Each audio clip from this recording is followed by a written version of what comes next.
जैसा कि आप जानते हैं कि हमारे देश में 4-5 राज्यों में चुनाव हुआ है, किन्हीं को उसमें जीत मिली है तो किन्हीं को हार मिली है, ठीक है। तो उसमें नए नए मुख्यमंत्री बनने जा रहे हैं। तो हम आज देखेंगे कि इसमें प्रक्रिया क्या है, तो मुख्यमंत्री कैसे बनते हैं। इलेक्शन तो हो गया है, संविधान में क्या कहा गया है इसके संबंध में। तो देखिए हमारे संविधान में एक धारा है, अनुच्छेद 164, ठीक है। ये 164 164 ये क्या कहता है, इसमें कहा गया है कि मुख्यमंत्री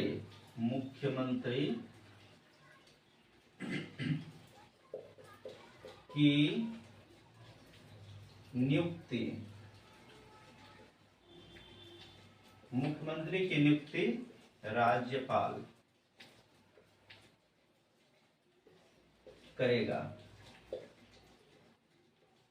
मुख्यमंत्री की नियुक्ति कौन करेगा? राज्यपाल करेगा। राज्यपाल माने गवर्नर साहब, ठीक है।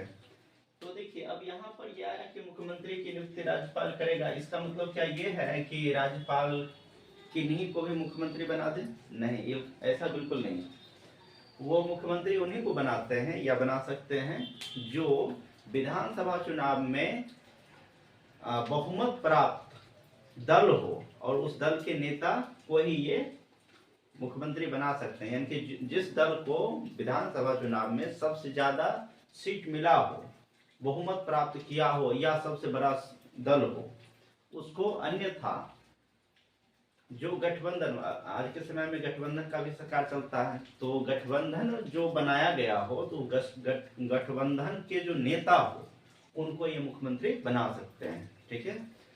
तो एक कंडीशन ये हो गया कि जो बहुमत प्राप्त होगा तो नेता जो है मुख्यमंत्री बनेंगे। उसके बाद अब मान लीजिए कभी कभी ऐसा भी होता है कि चुनाव होता है और किसी को भी स्पष्ट बहुमत नहीं मिलता है, 4-5 दल हो जाते हैं और उस किसी भी दल में जो है स्पष्ट बहुमत यानी कि स्पष्ट सीट नहीं मिलता कि सरकार बनाया जा सके, और कोई गठबंधन करने के लिए भी तैयार नहीं होते हैं। तो ऐसे कंडीशन में राज्यपाल के पास इतना पावर रहता है कि वो अपने मन से जो नेता होते हैं, जो उसमें छोटे छोटे दल में से सबसे जो बड़े दल है, तो उसके नेता को ये अपॉइंट कर सकते हैं कि आप मुख्यमंत्री बनिए।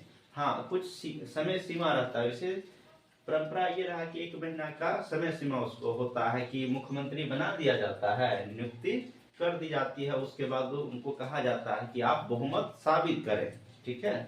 तो कुछ समय दिया जाता है, ये गवर्नर साहब के ऊपर डिपेंड करता है कि वो कितना समय दें, ठीक है।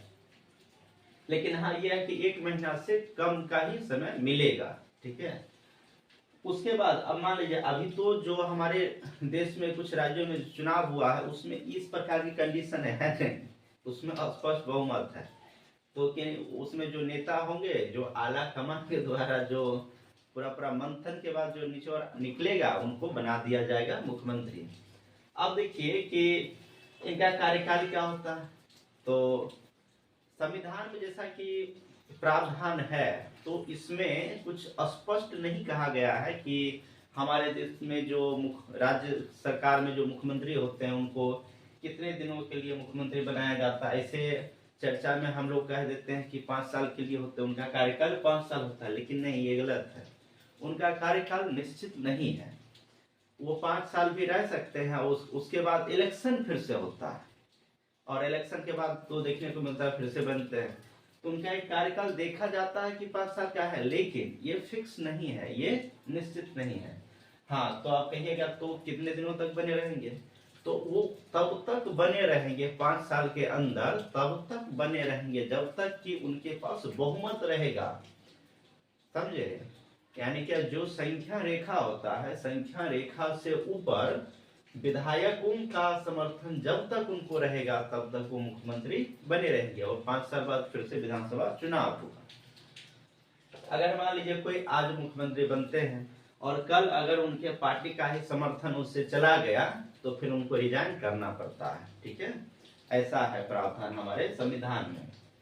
तो कई मौकों पर ऐसा देखा भी गया है कि 1-2 महीना और उससे भी कम दिनों के लिए कोई मुख्यमंत्री बनते हैं और फिर उनको रिजाइन करना पड़ता है। अगर मान लीजिए बहुमत नहीं है और वो रिजाइन नहीं किए, तो हम बैठ गए कि नहीं हम रिजाइन नहीं करेंगे, तब क्या होगा?